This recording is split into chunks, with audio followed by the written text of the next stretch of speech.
This is just a sample of the audiobook. To get the complete audiobook, access the link posted in the first comment. On an April afternoon in 1996, a man calmly walked into a Manchester police station in England to report that his girlfriend had accidentally drowned in his bathtub. The man was 48-year-old James Patterson Smith, and his girlfriend was just a 17-year-old child. The truth was that Smith was a sadistic, controlling psychopath, and not only had the girl drowned, but she had been subject to 3 weeks of some of the most brutal torture England had ever seen.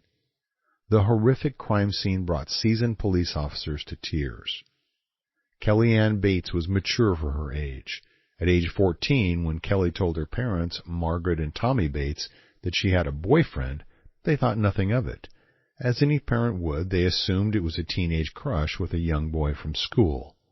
Wanting to raise their children with a sense of independence, they gave Kelly a long leash and let her see her boyfriend as she pleased. It wasn't long before Kelly started staying out overnight, and her worried parents called police.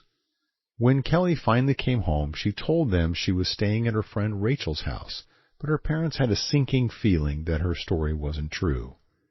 They weren't the only one concerned about Kelly's whereabouts.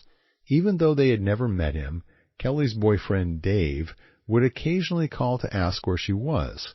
What her parents didn't realize at the time was that Dave was already tightening his control around Kelly.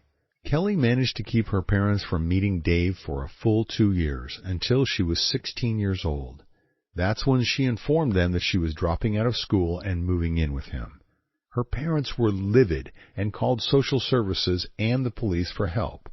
Because Kelly was now 16, according to UK laws, the authorities couldn't do anything. Kelly's parents demanded to meet her boyfriend Dave. When Margaret and Tommy finally met him, they were shocked to find that Dave was not a boy, but a full-grown man. Kelly and Dave told their parents that he was 32 years old, but even that wasn't true. They later found out he was actually 48, older than Kelly's father at the time. Dave's age wasn't the only thing they were hiding from her parents. Dave was not Dave at all. His name was actually James Patterson Smith. Though mature for her age, Kelly was still young and naive. She was flattered to have an older man so interested in her, but what she didn't realize was their relationship was more about power and control than love. Smith controlled everything the young girl did from this point on.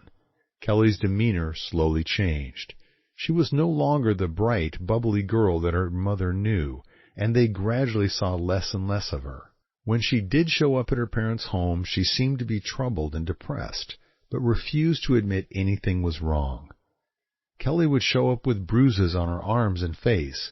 When she showed up with the whole side of her face black from bruising, her parents' concerns reached a new level. Kelly lied to her mother and told her that she was jumped by a group of girls that beat her up. Each time she showed up with new injuries, her story would change. Her parents had no idea that Smith had a long history of violence towards young women. Margaret could clearly see this was abuse and went to the police, who told her to make an appointment with a doctor and get Kelly to go in for an exam so they could document the abuse. But again, Kelly was 16 and considered an adult. Her mother was helpless. Unless Kelly went in of her own accord, there was nothing that could be done.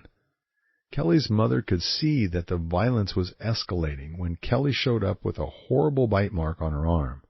Again, Kelly shrugged it off and said that she fell and caught her arm on a chain-link fence.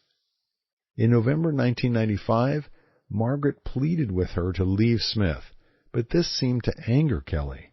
She then told her mother that she would be seeing much less of her. That was actually the last time Margaret saw Kelly alive. Over the following months, Kelly phoned her mother and told her that she had gotten a job at a factory and was working long hours and weekends. That was why she hadn't come around. Eventually, the phone calls stopped. In March 1996, Margaret got a Mother's Day card and a birthday card for her father, Tommy.